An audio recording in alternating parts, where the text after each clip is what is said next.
Hai teman-teman semuanya, kembali lagi di channel kita Adivela. Hari ini kita akan membahas kisah hidup tentang presiden pertama kita, yaitu Bapak Insinyur Soekarno.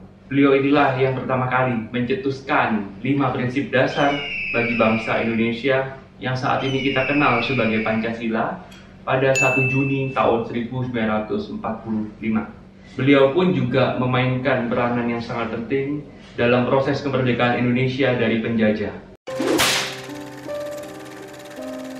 Soekarno terlahir dengan nama Kusno pada tanggal 6 Juni tahun 1901 di Surabaya, di sebuah rumah kontrakan di Jalan Lawang Seketeng yang namanya sekarang menjadi Jalan Pandean, Gang 4, nomor 40. Sejak tahun 2013, rumah Soekarno ini sudah resmi menjadi cagar budaya Kota Surabaya. Ayahnya bernama Raden Sukemi Sosodiharjo, merupakan seorang guru, dan ibunya bernama Ida Ayu Nyoman Rai, seorang wanita Bali keturunan kasta Brahmana, kasta tertinggi menurut adat setempat. Di usianya ke-11, namanya Kusno ini diubah menjadi Soekarno. Dalam bukunya yang berjudul Penyambung Lidah Rakyat Indonesia, Soekarno ini menceritakan alasannya penggantian nama itu karena di masa kecilnya Soekarno ini mengidap banyak penyakit seperti tifus, malaria, dan disentri. Masa kecilnya Soekarno ini dihabiskan di Tulungagung dan Mojokerto. Soekarno melewati masa kecilnya dengan bermain dan menonton pertunjukan wayang. Soekarno ini sangat senang dengan wayang, sehingga wayang mendapatkan tempat khusus di hati Soekarno kecil. Pada tahun 1915, pada saat itu Soekarno berusia 15 tahun, Soekarno pindah ke kota Surabaya untuk bersekolah di HBS, yaitu Hogere Burger School, sekolah elit pada masa itu. Saat ini gedung tersebut sudah menjadi gedungnya kantor pos di Surabaya yang terletak di Jalan Kebun Projo. Selama di Surabaya, Soekarno tinggal di rumahnya HOS Cokro Aminoto, yaitu sahabat dari ayahnya. Cokro Aminoto ini merupakan ketua partai dari Partai Syarikat Islam, dan di masa-masa itulah jiwa kepemimpinan dan jiwa nasionalisme dari Soekarno ini mulai tumbuh. Pada tahun 1921, Soekarno melanjutkan pendidikannya di Bandung di sekolah yang namanya THS, yaitu Technische Hogeschool te Bandung, yang saat ini kampus tersebut berubah menjadi namanya Institut Teknologi Bandung. Soekarno pun mengambil jurusan teknik sipil dan lulus pada tahun 1926. Dan setelah lulus, Soekarno mendirikan Biro Arsitek bekerjasama dengan temannya, yaitu Insinyur Answari. Di masa ini, jiwa nasionalisme Soekarno pun semakin bertumbuh. Bersama para anak muda nasionalis lainnya, Soekarno mendirikan klub kuliah umum yang bernama Algemene Studi Club. Klub inilah yang menjadi cikal bakal berdirinya Partai Nasional Indonesia. Pada tanggal 4 Juli tahun 1927, Soekarno mendirikan Partai Nasional Indonesia atau PNI dengan tujuan Indonesia Merdeka. Akibat hal ini, Belanda menangkap dan memasukkan Soekarno ke penjara Sukamiskin di Bandung. Karena aktivitas politiknya bersama PNI dianggap menentang pemerintah Hindia Belanda.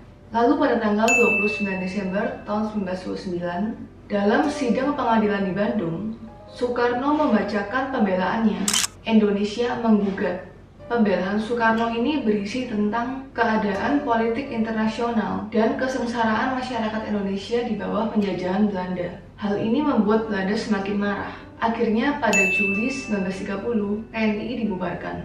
Setelah bebas pada tahun 1931, Soekarno bergabung dengan Partai Indonesia atau Partindo yang merupakan pecahannya PNI. Nah, akibatnya Soekarno ini ditangkap sama Belanda lagi. Dan pada tahun 1934, Soekarno akhirnya diasingkan di ND Flores selama 4 tahun. Di sana Soekarno ini bergaul dengan orang-orang yang buta huruf.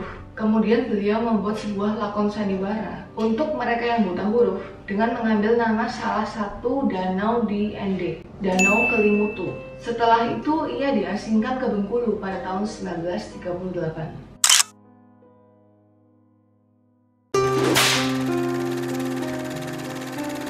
Ambisi militer Jepang untuk mendapatkan tanah jajahan di bagian selatan mengobarkan Perang Pasifik atau Perang Asia Timur Raya yang dipicu pengeboman atas pangkalan laut Amerika Serikat di Pearl Harbor, Hawaii. Pada Februari 1942, Jepang menyerang Bengkulu setelah berhasil menduduki Palembang yang merupakan pusat industri perminyakan di Sumatera pada saat itu. Pada tanggal 8 Maret tahun 1942, Belanda resmi menyerah kepada Jepang di landasan terbang Kalijati, Subang. Soekarno dan keluarganya dipaksa untuk berangkat ke Padang agar bisa diungsikan ke Australia bersama-sama dengan para pembesar Belanda. Setelah tertahan di Padang selama 5 bulan, akhirnya Soekarno diizinkan kembali ke Jawa oleh pemerintah militer Jepang yang ingin memanfaatkan popularitasnya untuk mempengaruhi rakyat agar mau membantu pemerintah Jepang memenangkan Perang Asia Timur Raya. Soekarno dan Hatta akhirnya sepakat untuk bekerja sama dengan Jepang dalam upaya untuk mewujudkan kemerdekaan Indonesia. Menjelang berakhirnya Perang Asia Timur Raya, pemerintah Jepang pun menjanjikan kemerdekaan bagi bangsa Indonesia di kemudian hari. Menyambut pernyataan pemerintah militer ini, Soekarno berpidato di depan pemerintah militer Jepang, yaitu Saiko Shikikan. Paduka Yang Mulia Saiko Shikikan, kami menerima pengumuman bahwa Kerajaan Dainippon memperkenankan kemerdekaan segenap bangsa Indonesia di kemudian hari. Dengan rasa terima kasih yang sekhidmat-khidmatnya kepada Yang Maha Mulia Tenno Heika yang bermurah hati memperkenankan terkabulnya cita-cita kami yang telah berpuluh-puluh tahun itu untuk mendapat kecakapan-kecakapan yang perlu buat kemerdekaan, untuk membantu lekas tercapainya kemenangan akhir peperangan Asia Timur Raya. Situasi peperangan semakin memburuk. Puncaknya adalah pengeboman kota Hiroshima dan Nagasaki sehingga Jepang mengalami kekalahan. Karena golongan pemuda ini menganggap Soekarno-Hatta terlalu lambat bertindak dalam memproklamasikan kemerdekaan, golongan pemuda ini akhirnya menculik Soekarno dan Hatta pada tanggal 16 Agustus tahun 1945 untuk dibawa ke Rengas Dengklok. Tujuannya agar Soekarno dan Hatta ini tidak terpengaruh oleh Jepang dan segera memproklamasikan kemerdekaan secepat mungkin. Pada waktu itu Soekarno dan Hatta ini menginginkan agar proklamasi dilakukan melalui PPKI atau Panitia Persiapan Kemerdekaan Indonesia. Sementara golongan pemuda ini menginginkan agar proklamasi dilakukan secepatnya tanpa melalui PPKI, karena PPKI ini dianggap sebagai badan buatan Jepang. Akhirnya setelah diskusi dan perundingan panjang, pada tanggal 16 Agustus tahun 45 lewat tengah malam, di rumahnya Laksamana Tadashi Maeda, seorang perwira tinggi Angkatan Laut Jepang, di sana Soekarno dan Hatta merumuskan naskah proklamasi. Lalu pada tanggal 17 Agustus tahun 45, Soekarno membacakan proklamasi di depan rumahnya di Pegangsaan Timur 56, Jakarta. Proklamasi kami, bangsa Indonesia, dengan ini menyatakan kemerdekaan Indonesia. Hal-hal yang mengenai pemindahan kekuasaan dan lain-lain diselenggarakan dengan cara saksama dan dalam tempo yang sesingkat-singkatnya. Jakarta, 17 Agustus 1945, atas nama bangsa Indonesia, Soekarno-Hatta. Sampai pada tahun 1945, bangsa terjajah yang ada di Asia, Afrika, dan Amerika Latin, mereka masih belum berhasil untuk mengusir para penjajah. Akhirnya PBB pun didirikan dan Indonesia menjadi anggota resmi PBB yang ke-60 pada tanggal 28 September tahun 1950. Negara-negara jajahan pun dimerdekakan oleh para penjajahnya, kecuali negara Indonesia yang merdeka sendiri atas nama bangsa Indonesia yang diwakili oleh Soekarno-Hatta. Setelah itu, penjajahan yang terjadi bukan lagi dalam bentuk peperangan, melainkan dalam bentuk ekonomi, krisis moneter, dan independensi bank sentral.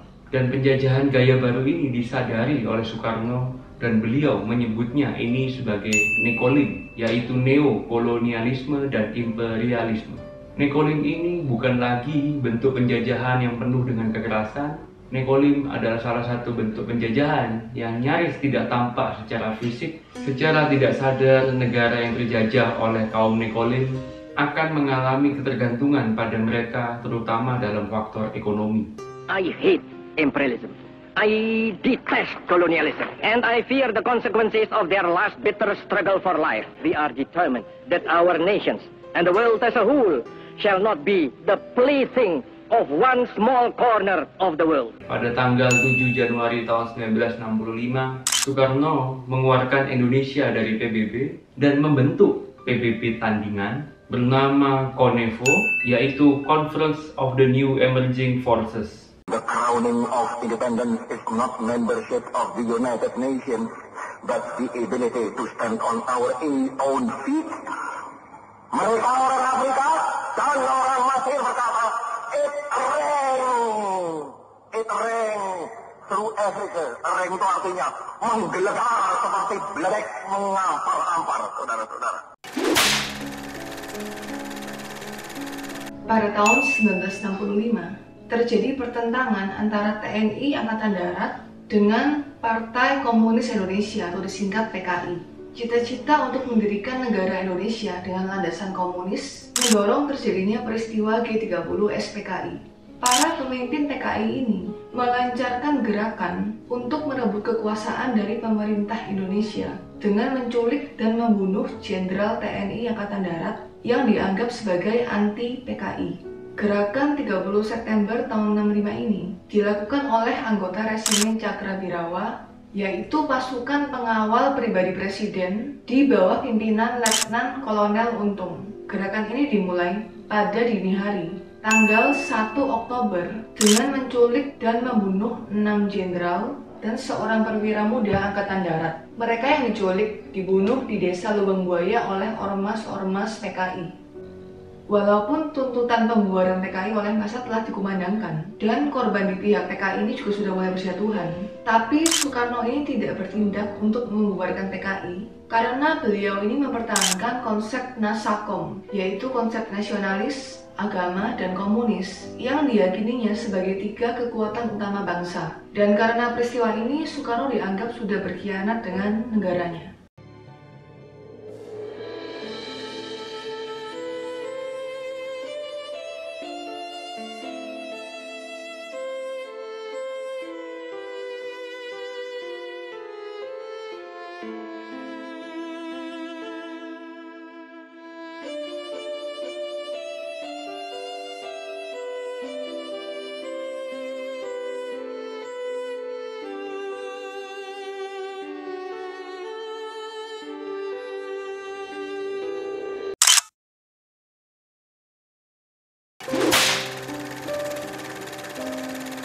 Dan kedudukan Soekarno pun semakin tipis karena pihak militer menuduh beliaulah dalang dibalik gerakan G30 SPKI. Dalam suasana yang penuh konflik, Soekarno pun mengingatkan agar persatuan harus tetap dijaga dan menghentikan pembunuhan atas orang-orang PKI. Pada tanggal 11 Maret tahun 1966, keluarlah surat perintah 11 Maret yang biasa kita kenal dengan Super Semar. Surat itu memberikan wewenang kepada Soeharto untuk kembali memulihkan ketertiban dan keamanan di masyarakat. Dalam pidatonya yang terakhir di hadapan rakyat pada tanggal 17 Agustus tahun 1966, Presiden Soekarno menegaskan bahwa surat perintah 11 Maret bukan berarti pengalihan kekuasaan. Surat perintah 11 Maret itu mula-mula membuat mereka bertampik sorak-sore kesenangan. Dikiranya SP 11 Maret adalah satu penyerahan pemerintahan. Padahal tidak. SP 11 Maret adalah satu perintah pengamanan, juga perintah pengamanan keselamatan pribadi Presiden, perintah pengamanan ajaran Presiden. Dan surat itu menjadi bumerang bagi Soekarno karena Soeharto akhirnya mengambil tindakan sendiri yang di luar perintah dari Presiden Soekarno. Dan hal itu pun diperkuat oleh keputusan MPRS. Langkah pertama yang dilakukan oleh Soeharto ketika menerima surat keputusan tersebut adalah beliau membubarkan Partai Komunis Indonesia dan menyatakannya itu sebagai organisasi terlarang. Dan langkah kedua, Soeharto mengeluarkan surat keputusan Presiden tentang penahanan 15 Menteri Soekarno yang dianggap terlibat dalam gerakan G30 SPKI. Setelah itu, sidang istimewa MPRS digelar untuk meminta pertanggungjawaban Soekarno atas tragedi nasional yang terjadi. Dalam upaya pertahanan terakhir, Presiden Soekarno pun memberikan pidato untuk menjelaskan pertanggungjawaban yang disebut Nawaksara. Pidato Nawaksara ditolak oleh MPRS dan status Soekarno sebagai presiden dicabut. Dan Soeharto diangkat menjadi Presiden Indonesia menggantikan posisi Presiden Soekarno pada tanggal 12 Maret tahun 1967. Ketika Soeharto ditunjuk sebagai Presiden Indonesia untuk menggantikan Soekarno, tidak lama setelah itu, Soekarno mendapatkan surat perintah untuk segera meninggalkan Istana Negara.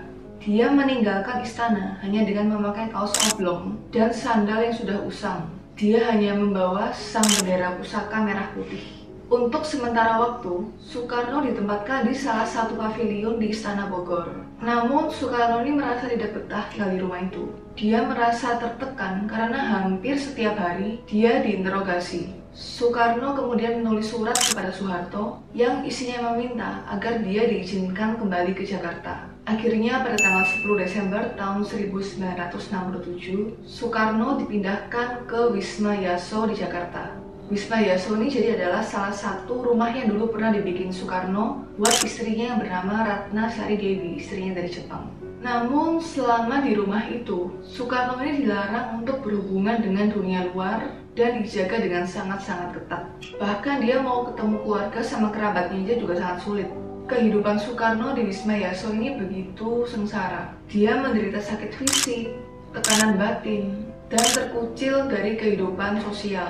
Tidak hanya itu aja, penjaganya pun diperketat, sehingga membuat ruang geraknya Soekarno ini sangat-sangat terbatas. Situasi inilah yang akhirnya membuat Soekarno semakin depresi, dan dia jadi suka kayak ngomong sendiri gitu, jadi kayak ngigau, dan kesehatannya pun makin hari makin menurun.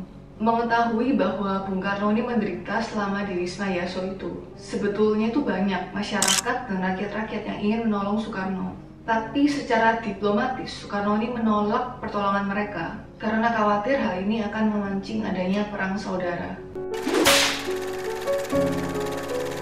Selama ditahan di Wisma Yaso, Soekarno ini mengalami berbagai macam penyakit. Namun beliau tidak mendapatkan perawatan yang baik. Akhirnya pada tanggal 21 Juni tahun 1970, Soekarno wafat di RSPAD atau Rumah Sakit Pusat Angkatan Darat di Jakarta pada usia 69 tahun. Beliau meninggal akibat komplikasi berbagai macam penyakit yang dideritanya pada saat ia berstatus sebagai tahanan politik masa Orde Baru. Sebelum kematiannya, Soekarno pernah berkata jika ia meninggal, beliau ingin dimakamkan di bawah batu besar yang berada di Istana Batu Tulis, Bogor. Namun sayangnya permintaan terakhir Soekarno tersebut tidak dikabulkan oleh pemerintahan Orde Baru pada saat itu. Akhirnya pemerintahan Orde Baru mengeluarkan Kepres RI nomor 44 pada tahun 1970 yang memilih Kota Blitar sebagai tempat pemakaman Soekarno. Pemakaman Soekarno di Kota Blitar menunjukkan betapa kecintaan rakyat yang mendalam kepada pemimpinnya. Sepanjang jalan sampai tempat peristirahatan terakhir, rakyat berdiri dengan membisu, menundukkan kepala, dan bahkan menitikkan air mata. Soekarno adalah pemimpin yang benar-benar dicintai oleh rakyatnya.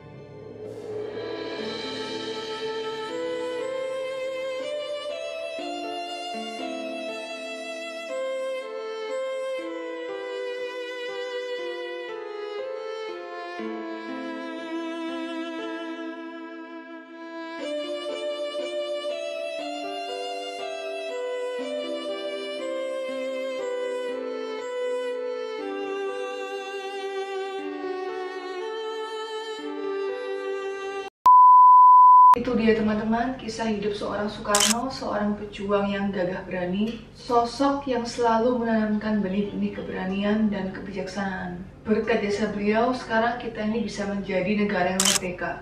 Dan semoga kisah hidupnya beliau ini ya teman-teman bisa menginspirasi kita semua untuk bisa meningkatkan jiwa nasionalismenya kita ya. Ya. Sebelum berhenti sebagai presiden, Soeharto memutuskan untuk memugar makam Soekarno dan mendirikan sebuah monumen Tugu Proklamasi di Jalan Pegangsaan Timur nomor 56 dan memberikan nama Soekarno-Hatta untuk sebuah bandar udara internasional di luar kota Jakarta. Oke, sekian video kita kali ini. Thank you buat teman-teman semuanya yang sudah nonton video Kiguni kali ini dari awal sampai akhir. Kalau kalian suka sama videonya kita dan merasa video kita bermanfaat, jangan lupa untuk selalu support kita dengan cara klik tombol like-nya. Tapi kalau kalian nggak suka sama videonya kita, kalian pencet tombol dislike-nya dan juga komen di bawah supaya kita bisa lebih berkembang lagi ya. Subscribe kita dan nyalain tombol lonceng yang di bawah dan juga share ke semua teman-teman kalian. Oke, sampai jumpa lagi di video Andi Vela berikutnya. Bye bye.